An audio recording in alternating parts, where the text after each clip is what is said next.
किंवा तुम्ही ती अट का टाकली आहे की आमचं स्वतःचंच वैयक्तिक त्या ठिकाणी अकाउंट असावं, जॉईंट का नसावं? तर त्यामागची भूमिका ही महायुतीच्या सरकारची माझ्या भगिनींनो ही होती की हा जो लाभ आहे 1500चा जो सन्मान निधी आहे हा तुमच्या वैयक्तिक खात्यामध्ये पोहोचला पाहिजे, कारण खऱ्या अर्थानं हा जो सन्मान निधी आहे हा तुमच्यासाठी आहे, तुमच्या सक्षमीकरणासाठी आहे। जॉईंट अकाउंटमध्ये तुम्हाला सकाळी डीबीटी आल्याचा मेसेज तर येईल, पण संध्याकाळी तुम्ही विड्रॉ करायला जाईपर्यंत तुमच्या जॉईंट अकाउंटमध्ये तो 1500चा निधी राहिला असेल का विड्रॉ झाला असेल याची खात्री ही निश्चितपणाने या ठिकाणी आपल्याला नसल्यामुळे त्याच्या मागची भूमिका ही होती की जॉईंट अकाउंटपेक्षा ज्या वेळेला तुमचं वैयक्तिक अकाउंट असेल त्यावेळेला तुमच्या मोबाईल नंबरवर ज्या वेळेला डीबीटीचा मेसेज येईल तो एक आनंद असेल। आणि खऱ्या अर्थानं या योजनेमागची जी भूमिका आहे की तुम्हाला सक्षम करण्याची ती त्या ठिकाणी आपण निश्चितपणाने या माध्यमातून पार पाडत आहोत। ज्या ज्या महिलांना आत्तापर्यंत त्यांचा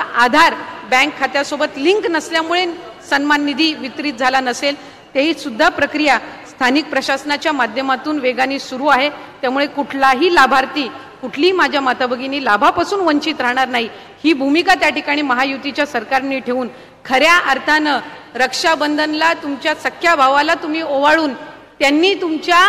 औक्षणामध्ये ओवाळणी टाकली असेल, पण तुमचे मानलेले 3 बंधू म्हणजे सन्माननीय मुख्यमंत्री आणि दोन्ही उपमुख्यमंत्री यांनी रक्षाबंधनच्या पूर्वसंध्येला सर्वात आधी तुमच्या औक्षणामध्ये ओवाळणी टाकलेली आहे। म्हणून खऱ्या अर्थानं आज तुम्हाला सक्षम करण्याचं काम हे महायुतीच्या सरकारच्या माध्यमातून त्या ठिकाणी होत आहे। अधिकाधिक तुम्हाला निश्चितपणाने या योजनेअंतर्गत लाभ होईल अशीच मनापासूनची इच्छा या निमित्ताने व्यक्त करते।